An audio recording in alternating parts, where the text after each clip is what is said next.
네, 후쿠시마 원전 오염수 처리 시설 시철과 관련해서 어제 시찰단 대표가 활동 결과를 설명했죠. 나름 시찰 성과를 이제 강조했었는데 일본의 오염수 방류 계획과 관련해서 우리 정부 차원에서 더 확인하고 또 일본에 요청할 과제들이 아직은 좀 있는 것으로 보입니다. 김명섭 해설위원과 함께 이 내용 짚어보겠습니다. 안녕하세요. 예. 네, 시철단이 다녀오기 전에도 그리고 또 다녀온 다음에도 아직도 의견이 분분한 것 같은데 먼저 성과부터 짚어볼까요?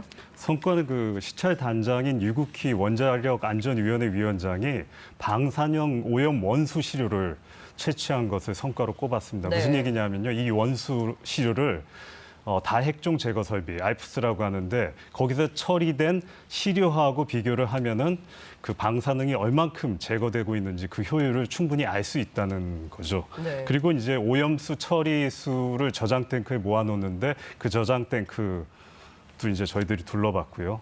그리고 이제 방사능 오염 분석시도 둘러봤고, 네. 그다음에 그 오염수를 최종적으로 이제 이송하고 희석하는 그런 장치도 둘러봤고, 문제가 되는 거는 이제 만약에 이게 제대로 작동을 안 했을 때 그 네. 오염수 방출을 갖다가 중지해야 되거든요. 중지 시스템이 어떻게 작동하고 있는지 이 네. 부분도 제대로 보고 왔다고 얘기를 하고 있습니다. 네. 사실 이틀 동안 짧은 기간이지만 자료로 봤을 때보다는 현장에 가면은 여러 가지 의문도 생기고 또 여러 가지 또 문제 제기할 부분도 생기고 또 요청할 자료도 생기기 때문에 그 부분에서는 나름대로 성과가 있었다고 얘기할 수 있겠습니다. 네, 뭐 이틀이라는 짧은 시간이었고 또 그야말로 시찰단이잖아요. 그래서 시찰하는 거 이상의 역할을 하기가 좀 어렵지 않겠느냐 하는 좀 기대치의 차이가 있었던 것 같아요. 예, 애초에 이제 시찰단이 가기로 했을 때부터 논란이 많았죠. 그러니까 시찰이냐 검증이냐. 네. 그러니까 각계에서 보는 이해와 또 기대, 또 우려가 다르기 때문인데 사실 검증을 제대로 하려면은 오염 시료를 채취하는 과정부터 처리 공정 이런 거에 대한 시스템을 갖다가 서로 합의해가지고 계속 감시를 해야 되는데 이게 하루 이틀, 한두 달에 될 일이 아니에요.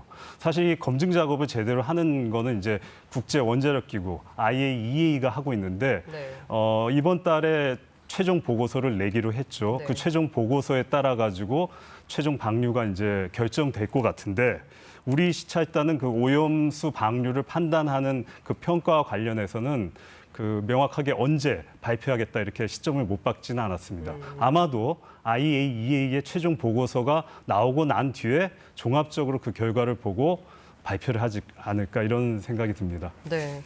근데 IAEA의 최종 보고서가 너무 중요한 역할을 하고 있는 건데 거기 그 결과에만 너무 의존해서 우리의 운명이 좀 좌지우지되는 게 아닌가 하는 우려의 목소리도 있는 게 사실이거든요.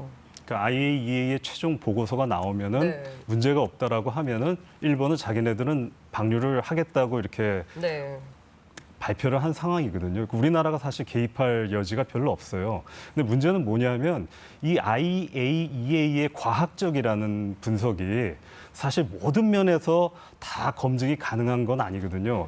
제가 볼 때는 한 95% 이상 이 부분은 검증이 가능한데 예를 들어 가지고 방류수의 농도가 어느 정도 되느냐, 이게 이제 희석이 됐을 때 어느 정도 또 농도가 되느냐, 처리 효율이 어떻게 되느냐.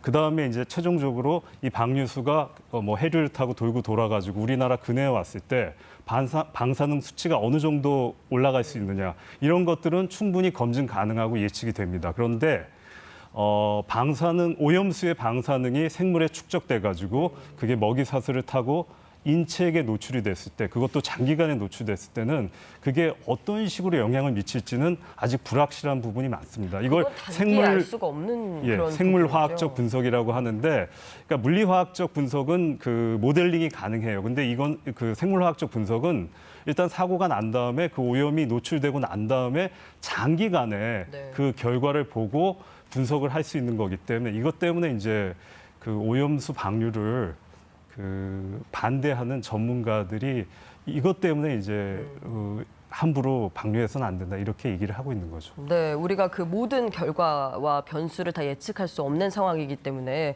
국민들이 불안한 건 당연할 것 같은데요.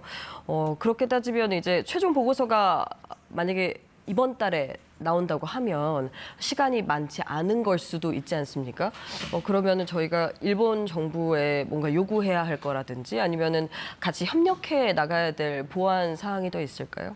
IAEA의 최종 보고서는 이번 달 안에 나온다고 이제 예고가 되는 상황이고요. 어제 이제 6차까지 중간 보고서가 나왔고 앞으로 나올 것이 방사능에 의한 이제 수산물의 영향이라든가 뭐 인체의 영향까지도 포함할 수도 있겠죠.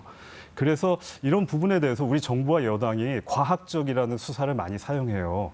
그런데 과학적이란 부분도 아까 말씀드린 것처럼 모든 부분을 다 설명할 수 있는 부분은 아니고 불확실한 부분이 있기 때문에 이런 부분에 대해서 더 조사를 해야 되고 또 국제기구의 연구 자료 같은 것들을 좀 협조 요청해서 받아야 되는 부분이 있습니다.